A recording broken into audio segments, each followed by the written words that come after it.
21 years ago, a 24-year-old fast jet pilot who was engaged to be married embarked on his first deployment. It was thrilling to do what he'd trained for real, but flying low to blow up Iraqi Air Force bases was risky and colleagues had already been lost. For the junior flight lieutenant, everything changed on the 19th of January 1991. The mission itself was very, very quiet until we came into the target area. When I saw an enormous flash, that came sort of straight at me from what we call the 12 o'clock, which is dead ahead, and it was a surface-to-air missile. I was flying at 540 knots, so something over 600 miles an hour towards it. It was flying somewhat faster than that towards me, and within a few seconds we sort of arrived at the same point in the sky. I'm a navigator. We're desperately trying to fight the aeroplane to evade the missile.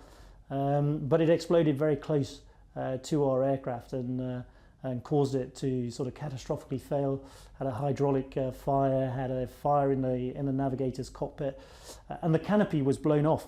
So we're doing over 600 miles an hour with no canopy, and I very quickly lost consciousness in the front cockpit. Fortunately, my navigator managed to eject, and the system is such that if one of you ejects, then you both eject automatically. So actually he saved my life by doing that. And then about sort of 20 minutes later I came to regain consciousness on the floor in the desert, and clearly things had changed. I was no longer master of my own destiny in an aeroplane. I was now fighting for survival in the Iraqi desert. And you were hurt? I dislocated both my arms during the ejection. So I was then sort of pretty constrained with what I could do. But I managed to get rid of my parachute and make my way away from the landing site. I was quite badly sort of beaten up around my face with all of the shrapnel that had hit my face and the shattered pieces of canopy that had come in.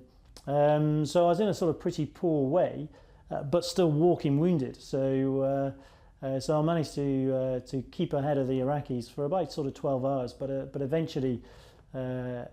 Through the night and then into the next morning, clearly they were out looking for us, and around sort of mid-morning the next day they spotted me trying to hide out. What had happened to your navigator?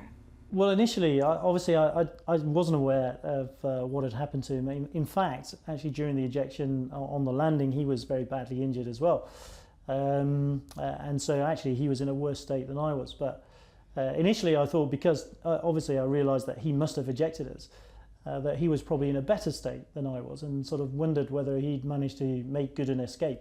So as far as I could, given my injuries, I tried to follow all the exact sort of procedures. Now, sadly, I was never able to make radio contact with anybody, so actually nobody knew really what had happened to us.